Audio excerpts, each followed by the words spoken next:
तो ये श्लोक आज हम समझ रहे हैं। सततम कीर्तयन्तो माम, सतत जो मेरा कीर्तन करते हैं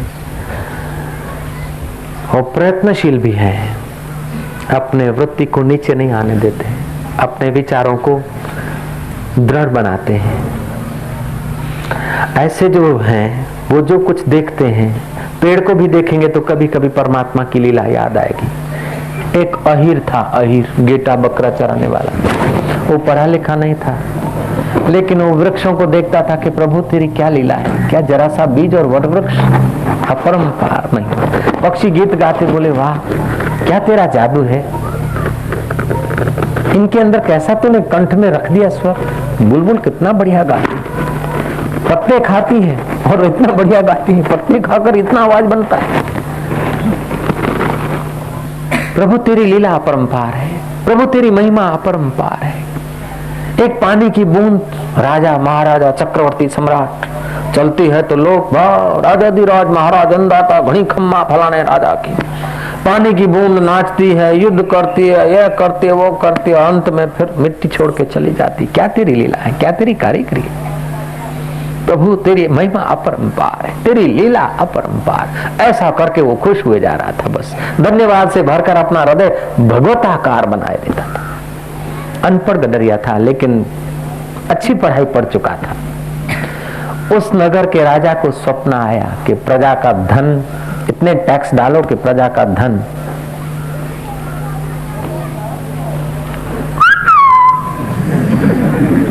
हिरिया नहीं तो परदेश में रखो, लेकिन खींचो, चूसो। श्री राम वजीज को बात बताया कि मेरे को स्वप्न आया कि ऐसे ढंग के टैक्स बैक्स डाल दें कि प्रजा के पास जो भी है ना माल खजाने में आ जाए। वजी ने कहा कि हजूर दूसरों का अगर आराम चाहे तो दे आराम खलकत को, सता कर गैर लोगों को मिलेगा कब अमन तुझको। दूसरों को सता के जो धन लेंगे ना तो आपको सुख नहीं देगा, ऐसा शास्त्रों का सिद्धांत है। राजा ने डांट चढ़ाई, वजीर को भगा दिया, गेट आउट।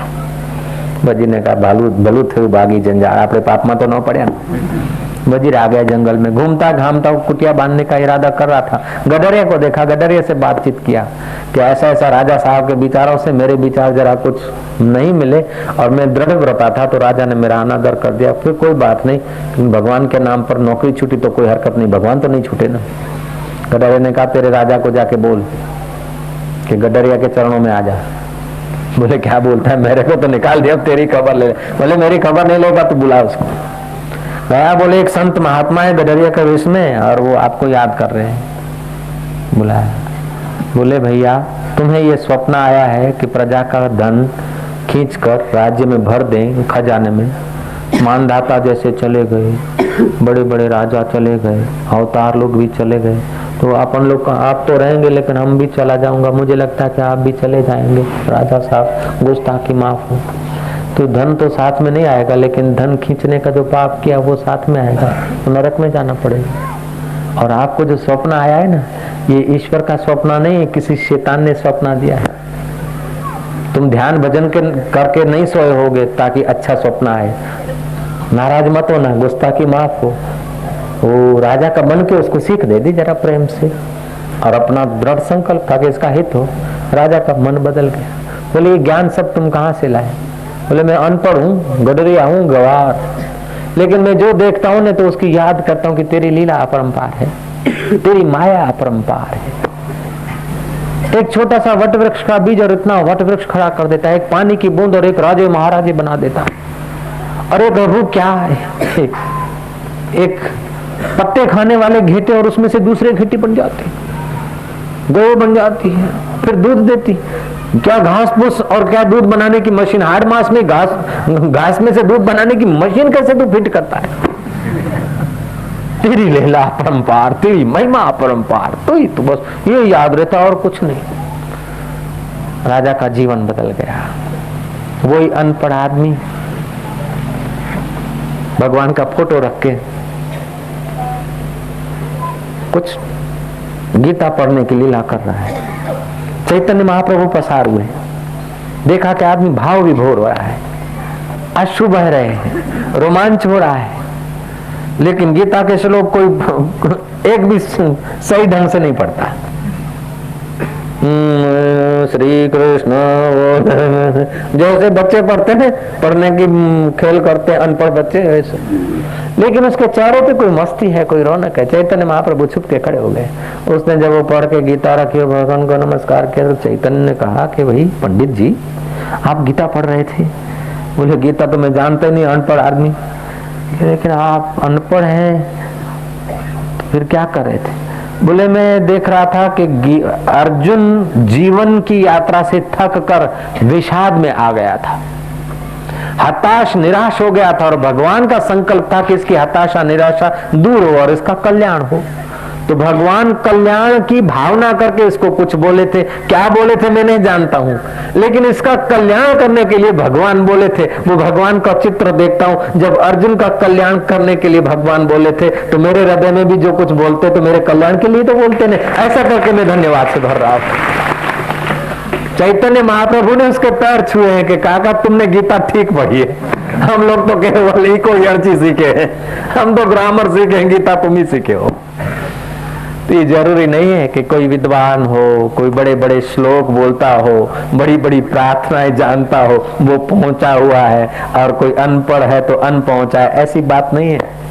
तुम ऐसा मत समझना कि मैं प्रवचन कर रहा हूँ, सत्संग सुना रहा हूँ, ऊपर बैठा हूँ तो मैं आपसे बड़ा हो गया और आप छोटे हो गए। ऊपर बैठने से कोई बड़ा नहीं होता, नीचे बैठने से कोई छोटा नहीं होता। बड़े में जो बड़ा परमात्मा है, उसके हाथ में अपना जीवन सौंप दे, वो बड़ा हो जाता है, और संसार के हाथ में अपना जीवन दे दे, वो छोटा हो जाता है।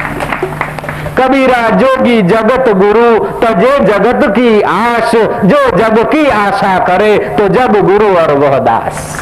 जोगी तो जगत का गुरु होता है, लेकिन जगत में से सुख लेने की इच्छा न करे। सुख तो अपने आत्मा का आता है, जगत का तो उपयोग होता है, सुख नहीं होता है। हम क्या करते, जगत में से सुख लेने की मजूरी करते हैं, और जितना आदमी जगत में से सुख लेने की स्पीड में है, उतना वो आदमी बेचैन मिलेगा आपको।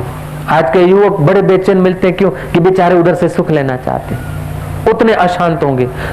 तुम्हारे पप्पा में, मम्मी में जितना धैर्य था, सहन शक्ति थी, वो तुमको नहीं मिलेगी अपने में। और तुम्हारे में जो इस उम्र में धैर्य है, सहन शक्ति है, वो तुम्हारे बच्चों में नहीं है। तुम जब 18-20 साल के थे, जो अपने माँ बाप का आदर करते थे, या तुम मान अपमान को झेल सकते थे, या बाप की डांट सह सकते थे, उतना तुम्हारे बेटे तुम्हारी डांट नहीं सह सकते। क्यों? कि बेचारे जगत के अधीन हो गए, बाहर आ गए, जीवन शक्ति क्षीण हो गई, सहन शक्ति नाश हो गई। तो जितना आप अंतर यात्रा करते हैं, उतना दृढ़ व्रता होते हैं, जितना दृढ़ व्रता होते हैं, उतनी अंतर यात्रा होती है। और जितना बाहर के जगत से सुख लेने की बेवकूफी बढ़ती है, उतना आदमी चंचल हो जाता है, अदृढ़ व्रत हो जाता है, मियाँ फुसकी हो जाता है, हृदय से कमजोर हो जाता है।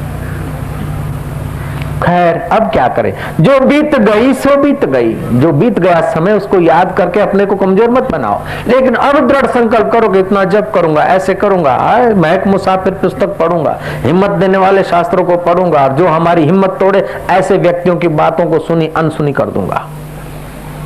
जो बीत गई सो बीत गई, तकदीर का शिकवा कौन करे, जो तीर कमान से निकल गई, उस तीर का पीछा कौन करे। बीती हुई कमजोरियों को याद मत करो, बीते हुए गुनाह को याद मत करो। छोड़ो कल की बातें, कल की बात पुरानी, इतना तो पिक्चर वाले भी जानते हैं। हिम्मत करो, दृढ़ता लाओ, तो तुम्हारे लिए कठिनाई नहीं होगी। एक बार भगवान बुद्ध हताश निराश होकर लौट रहे थे अपने घर को। सोचा कि यशोधरा का मुखमंडल छोड़कर मैं अरण्य में आया, अपने राहुल को एक दिन के जन्मे हुए बच्चे का त्याग करके आया, इतनी मेहनत की और भगवान मिले नहीं, क्या रखा है, चलो वापस जाने के अदृढ़ विचार आ रहे थे, कायरता के। इतने में देखा कि एक कीड़ा फड़ के सहारे पेड़ पर चढ़ रहा है, हवा का झोंका लगा, गिर गया, फिर चढ़ा, फिर गिरा, फिर चढ़ा, सीधी चढ़ाई थी। महाराज वो 10 बार गिरा, 9 बार गिरा, 10वीं बार चढ़ गया। बुद्ध ने देखा कि ये कोई घटना नहीं, लेकिन संकेत है। एक कीड़ा भी अपना लक्ष्य नहीं छोड़ता, तो मैं इंसान अपना लक्ष्य छोड़कर फिर वापस नरक में जाऊं? How can be? ये नहीं हो सकता। ये कौन सा उकदा जो हो नहीं सकता, तेरा जी न चाहे तो हो नहीं सकता। छोटा सा कीड़ा पत्थर में घर करे, इंसान क्या दिले दिलबर में घर न करे। ये क्या बात करते हैं? आ गई दृढ़ता, मार दी छलांग और हो गए पार। अभी भगवान बुद्ध के नाम से पूजे जाते हैं। अदृढ़ होते तो महाराज न इधर के होते न उधर के होते। पूज्य बापूजी के जीवन उपदेशों और योग लीलाओं पर आधारित आध्यात्मिक मासिक वीडियो मैगजीन ऋषि दर्शन पाएं अपने एंड्रॉइड फोन पर, जिसमें आप पाएंगे पूज्य बापूजी की ज्ञान भक्ति योग से संपन्न अमृतवाणी, शास्त्रों का गूढ़ रहस्य, व्रत त्योहारों का आध्यात्मिक महत्व, बापूजी के कहीं न प्राप्त होने वाले दुर्लभ सत्संग, संकीर्तन और हर ऋतु में स्वस्थ रहने के उपाय, पूज्य बापूजी के मंगलमय दर्शन व संदेश, आश्रम व समितियों द्वारा चलाए जा रहे सेवा कार्य और कैसे गुरु कृपा से पाते हैं भक्त, सब कुछ। इजी साइन अप, मोबाइल पर ही हर महीने ऋषि दर्शन को डाउनलोड अथवा प्ले करें। Easy payment and easy membership.